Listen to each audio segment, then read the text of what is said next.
here at the Vision Expo West in Vegas, and one of our customers, Charmant, is been using our product, and we have a few questions. What made you decide to go with an interactive technology of Popshap in particular?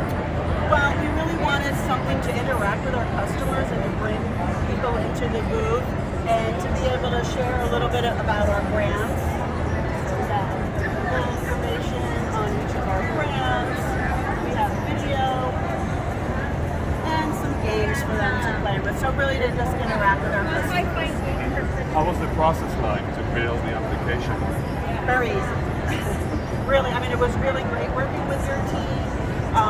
My creative staff put all the information together, so it was seamless. Yeah. It's great to hear, by the way. And what type of impact do you think this technology made on your booth in general? It's been great because there's different prizes for customers to win. You know, they can get a free Eddie Bauer sunglass. They can get free shipping for the month for their account. We can provide credit and gift cards. So they really like winning something. So it's been really great. That's great. Thank you. Thank you.